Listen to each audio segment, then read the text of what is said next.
എല്ലാവർക്കും നമസ്കാരം. ഇത് സ്റ്റേറ്റ് സിലബസായ 9ാം ക്ലാസ്സുകാർക്ക് വേണ്ടിയുള്ള ചാനലാണിത്. 9ാം ക്ലാസ്സിലെ ആദ്യത്തെ യൂണിറ്റ് നടക്കും തോറും തെളിയും വഴികൾ. ഈ യൂണിറ്റിലെ ആദ്യത്തെ പാഠം ശാന്തിനികേതമാണ് നമുക്ക് പഠിക്കാനുള്ളത്.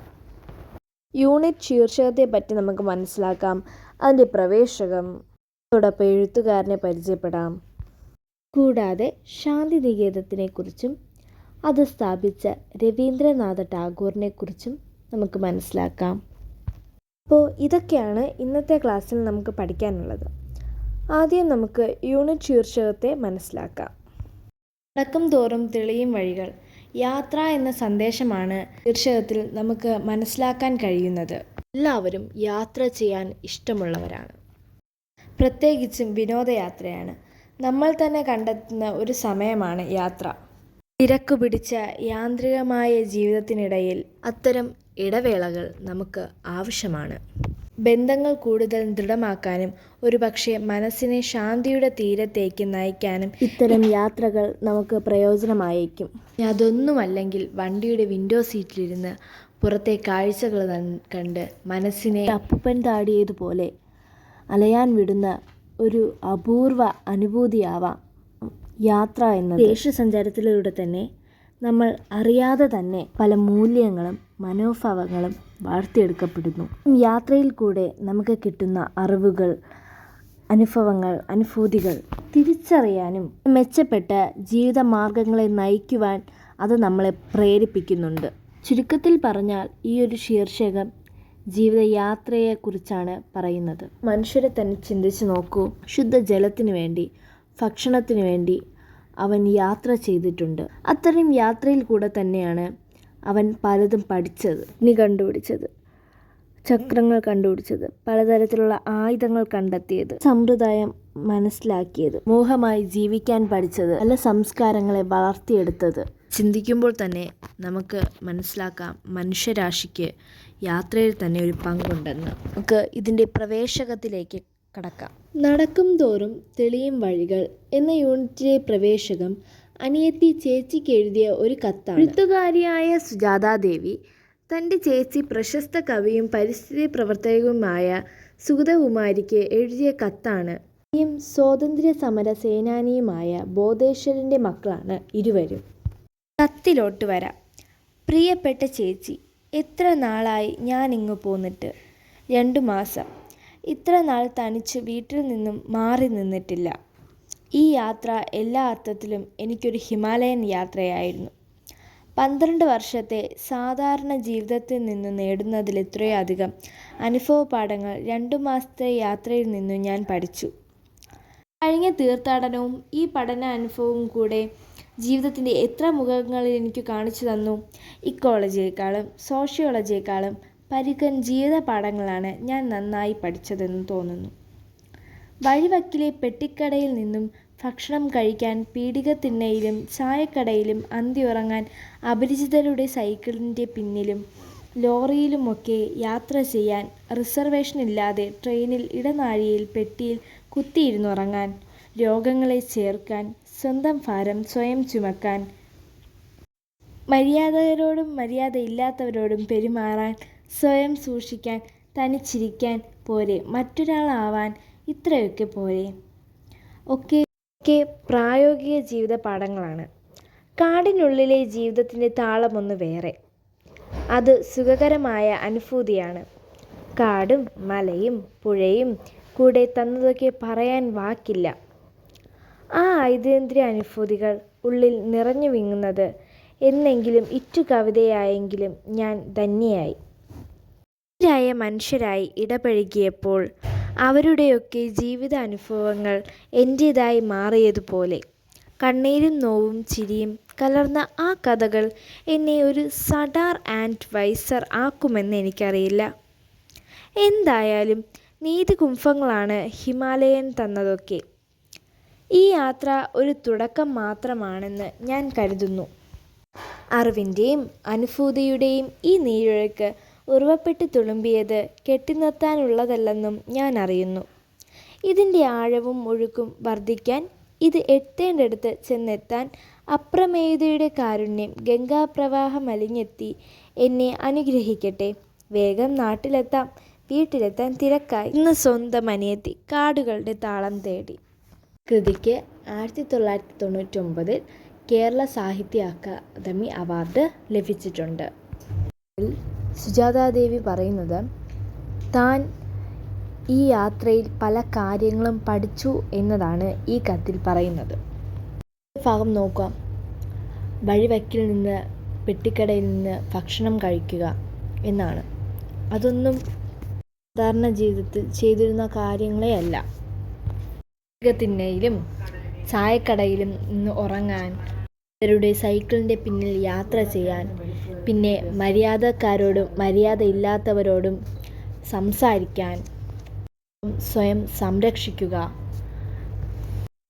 ഈ യാത്രയിൽ നിന്ന് അനുഭവിച്ച് പഠിച്ച കാര്യങ്ങളാണ് ഇതിൽ പറയുന്നത്.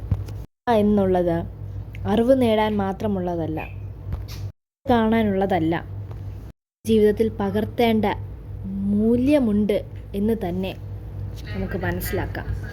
ഭാഗത്ത് കാടിനെ കുറിച്ചുള്ളതാണ്, കാടിൻ്റെ ശാന്തിയെക്കുറിച്ചുള്ളത്. സുഖകരമായ യാത്രയെക്കുറിച്ചാണ് ഈ ഒരു രണ്ടാം ഭാഗത്ത് പറഞ്ഞിരിക്കുന്നത്. കാട് തനിക്ക് തന്ന അനുഭൂതികൾ ഒരു കവിതയായി മാറിയെങ്കിൽ താൻ ധന്യയായി എന്നാണ് പറയുന്നത്. അന്യരായ മനുഷ്യരുമായി ഇടപഴകിയപ്പോൾ അവരുടെ ജീവിതാനുഭൂതികൾ ദുഃഖങ്ങളും മനസ്സിലാക്കിയപ്പോൾ താൻ സഡാർ ആൻഡ് വൈസർ ആകുമെന്ന് അറിയില്ല. കത്തിൽ പറയുന്നുണ്ട്. അവരുടെ ജീവിതാനുഭവങ്ങളുമായി തൻ്റെ ജീവിതം തട്ടിച്ചു നോക്കുമ്പോൾ മെച്ചപ്പെട്ട ജീവിതമാണ് നയിക്കുന്നതെന്ന് ചിലപ്പോൾ നമുക്ക് തോന്നിയേക്കാം.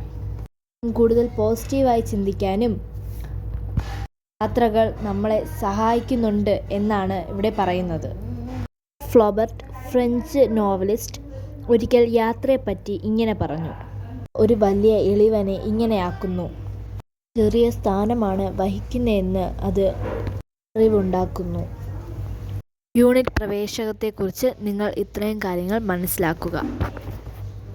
ഗ്രന്ഥഗായകനെ പരിചയപ്പെടാം. ശാന്തിനികേതനം സഞ്ചാരി സാഹിത്യത്തിൽ പെടുന്ന ഒരിതാണ്. മലയാള സാഹിത്യ ശാഖകളിൽ പ്രധാനപ്പെട്ട ഒന്ന് തന്നെയാണ് യാത്രാവിവരങ്ങൾ, സഞ്ചാര സാഹിത്യം, ട്രാവലോഗ് എന്ന് ഈ പറയുന്ന ശാഖ തന്നെയാണ്. സഞ്ചാര സാഹിത്യം എന്ന് പറയുമ്പോൾ ഓർക്കപ്പെടേണ്ട ഒരു എഴുത്തുകാരൻ തന്നെയാണ് എസ്.കെ. പൊറ്റക്കാട്. മലയാള സാഹിത്യത്തിലെ ആദ്യത്തെ സഞ്ചാര സാഹിത്യ കൃതിയായി കണക്കാക്കപ്പെടുന്നത് പാറേമേക്കിൽ തോമാ കത്തനാരുടെ വർത്തമാന പുസ്തകമാണ്. റോമിലേക്ക് നടത്തിയ യാത്രയെക്കുറിച്ചാണ് ഈ കൃതിയിൽ പറയുന്നത്. നമുക്ക് എസ്.കെ. പൊറ്റക്കാടിനെ പറ്റിയുള്ള കുറച്ച് കാര്യങ്ങൾ അറിയാം. 1913 കോഴിക്കോട് ജില്ലയിൽ എസ്.കെ. പൊറ്റക്കാട് ജനിച്ചു. 1939 ബോംബെയിലേക്കുള്ള യാത്രയിൽ നിന്നാണ് പിന്നെ അദ്ദേഹത്തിൻ്റെ ലോകസഞ്ചാരങ്ങൾ ആരംഭിക്കുന്നത്. 1949 കപ്പൽ മാർഗം ആദ്യത്തെ വിദേശയാത്ര നടത്തി. യൂറോപ്പ്, ആഫ്രിക്ക, അമേരിക്ക, ദക്ഷിണേഷ്യ, പൂർവേഷ്യ എന്നിവിടങ്ങളിൽ പല രാജ്യങ്ങളും പലതവണ സന്ദർശിക്കുകയും ചെയ്തു. അവിടുത്തെ സാമാന്യ ജനങ്ങളുമായി ഇടപഴകുകയും ചെയ്തു. ഇങ്ങനെ മലയാള സാഹിത്യത്തിന്, സഞ്ചാര സാഹിത്യത്തിന് എല്ലാ സംഭാവനകളും നൽകിയതാണ് എസ്.കെ. പൊറ്റക്കാട്. ഇനി അദ്ദേഹത്തിൻ്റെ കൃതികൾ ഏതൊക്കെയാണെന്ന് നോക്കാം. കോഴിക്കോട് സാമൂതിരി കോളേജ് മാഗസിൻ പ്രസിദ്ധീകരിച്ച രാജനീതി ആയിരുന്നു ആദ്യം പ്രസിദ്ധീകരിച്ച കഥ. 1939 ബോംബെയിൽ വെച്ചാണ് അദ്ദേഹം ആദ്യ നോവൽ നാടൻ പ്രേമം എഴുതിയത്. 1940 മലബാറിലെ തിരുവിതാംകൂറിലുള്ള കുടിയേറ്റത്തിൻ്റെ പശ്ചാത്തലത്തിൽ നാടിൻ്റെ കഥ പറയുന്ന വിശ്വകന്യക പ്രസിദ്ധീകരിച്ചു. മധുരരാശി സർക്കാരിൻ്റെ പുരസ്കാരം ഈ നോവലിന് ലഭിച്ചു. ഒരു തെരുവിൻ്റെ കഥയ്ക്ക് കേരള സാഹിത്യ അക്കാദമി അവാർഡും ഒരു ദേശത്തിൻ്റെ കഥയ്ക്ക് കേന്ദ്ര സാഹിത്യ അക്കാദമി അവാർഡും ലഭിച്ചു. സാഹിത്യ പ്രവർത്തക സഹകരണ സംഘം അവാർഡും ജ്ഞാനപീഠ പുരസ്കാരവും ലഭിച്ചിട്ടുണ്ട്. നാടൻ പ്രേമം, മൂടുപടം, പുളിമാൻ, ഞാവൽപ്പഴങ്ങൾ എന്നീ കൃതികൾ സിനിമയാക്കിയിട്ടുണ്ട്. മറ്റു കൃതികൾ പ്രേമശിക്ഷ, കറാമ്പു, കുരുമുളക്, കബീന. ചെറുകഥകൾ: ചന്ദ്രകാന്തം, മണിമാളിക, രാജമല്ലി, നിശാഗന്ധി, രംഗ്.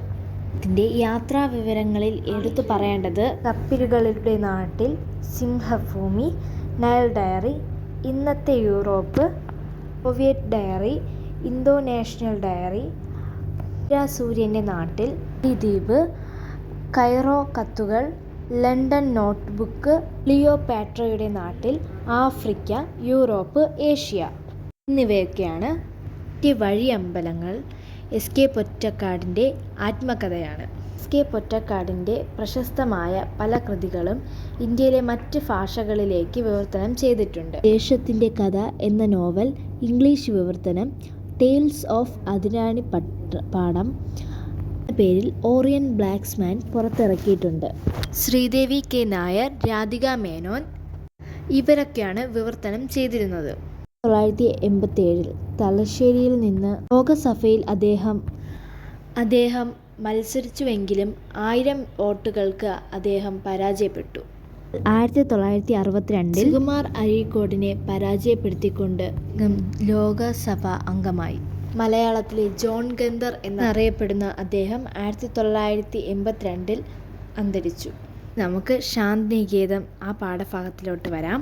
വിശ്വമഹാകവിയായ രവീന്ദ്രനാഥ ടാഗോറിൻ്റെ പിതാവായ ദേവേന്ദ്രനാഥ ടാഗോറാണ് 1863 ശാന്തിനികേതനത്തിന് തുടക്കം കുറിച്ചത്. രവീന്ദ്രനാഥ ടാഗോർ 1901 ഒരു വിദ്യാലയവും കലാകേന്ദ്രവും ആയി ശാന്തിനികേതനത്തിനെ മാറ്റിയെടുത്തു. സ്ഥിതി കേന്ദ്രവും സാംസ്കാരിക ഇടവുമാക്കി അദ്ദേഹം അതിനെ ഉയർത്തി.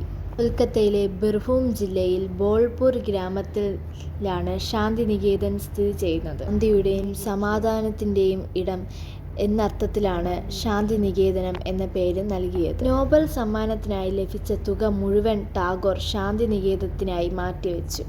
1921 ഈ വിദ്യാലയം വിശ്വഭാരതി സർവകലാശാലയായി മാറി. 1951 ഇത് കേന്ദ്ര സർവകലാശാലയായി ഉയർത്തി. ഭാരതത്തിൻ്റെ വിവിധ ഭാഗങ്ങളും ഭാരതവും എന്ന അർത്ഥത്തിലാണ് വിശ്വഭാരതി എന്ന പേര് നൽകിയത്. വിശ്വം ഭവത്വേക നീടം. ഇവിടെ ലോകം ഒരു പക്ഷിക്കൂടായി മാറുന്നു എന്നതാണ് ശാന്തിനികേതനത്തിൻ്റെ മുദ്രാവാക്യം.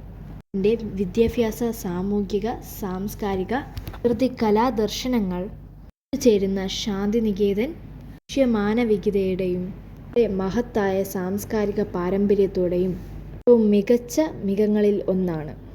2023 ഈ സർവകലാശാലയുടെ യുനെസ്കോയുടെ ലോക പൈതൃക പട്ടികയിൽ ഇടം നേടിയതോടെ ഇവിടെ ലോകത്തിൻ്റെ ശ്രദ്ധയിൽ കൂടുതൽ അടുത്തിരിക്കുന്നു. ശാന്തിനികേതനത്തിൽ പ്രവേശിക്കുന്നതിന് മുമ്പ് അറിഞ്ഞിരിക്കേണ്ട കാര്യങ്ങളാണ് ഇന്നത്തെ ക്ലാസ്സിൽ നമ്മൾ പഠിച്ചത്. ക്ലാസ് ഇഷ്ടപ്പെട്ടെന്ന് വിചാരിക്കുന്നു. നന്ദി, നമസ്കാരം.